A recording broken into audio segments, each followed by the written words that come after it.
이혼 재산 분할 1억 더 받아내는 사람들의 공통 전략 3가지. 결혼 생활 10년 넘었으니까 재산은 당연히 반반일 거라고요. 이 생각 하나로 지금 이 순간에도 아파트 한 채 값에 가까운 돈을 아무 말도 못하고 상대방에 넘기는 분들 현실에서 정말 많습니다. 재산 분할은 자동으로 정해지는 절차가 아닙니다. 정리하는 사람과 정리당하는 사람이 갈리는 싸움입니다. 저는 이혼 전문 변호사 법무법인 시환의 대표 변호사 최길림입니다. 오늘은 재산 분할 금액을 끌어올리는 관점에서 반드시 알고 있어야 할 핵심 전략 3가지를 말씀드리겠습니다.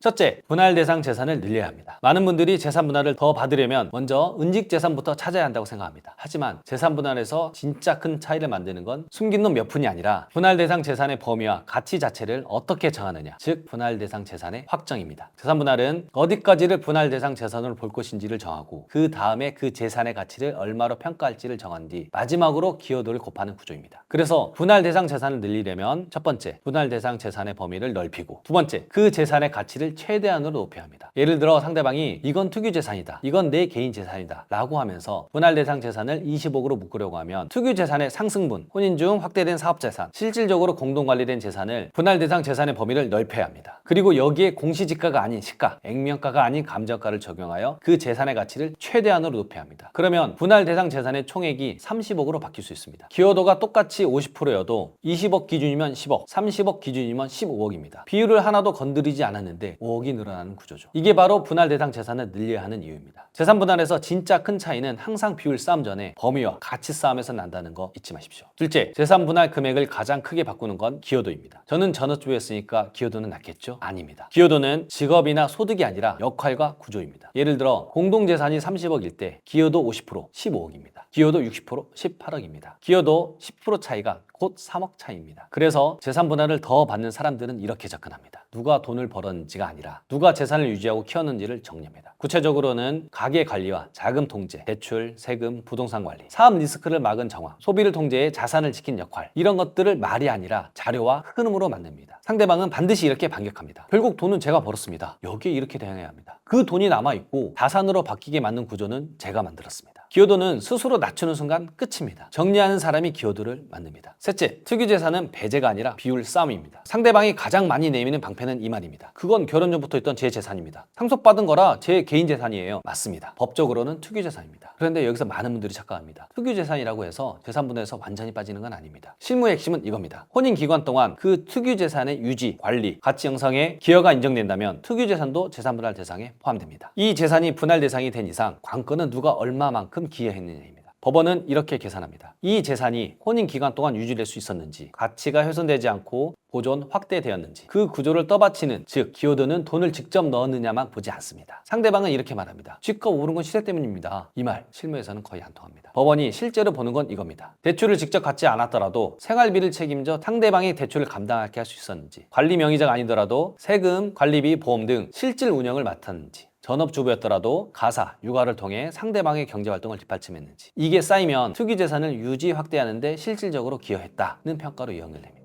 그리고 이 평가는 최종 재산 분할 비율에서 숫자로 반영됩니다. 즉, 투기재산은 물러설 지점이 아니라 가장 계산적으로 접근해야 할 지점입니다. 재산 분할은 감정의 문제가 아닙니다. 어디까지 나눌 것인지, 얼마로 평가할 것인지, 어떤 비율로 나눌 것인지의 문제입니다. 재산 분할 대상의 범위와 가치를 먼저 키우고 기여도로 최종 금액을 끌어올리며 특유재산은 배제가 아니라 비율로 나눠야 합니다. 이 3가지만 지켜도 재산 분할 결과는 확실히 달라집니다. 법무법인 시환 대표 변호사 최길림이었습니다. 감사합니다.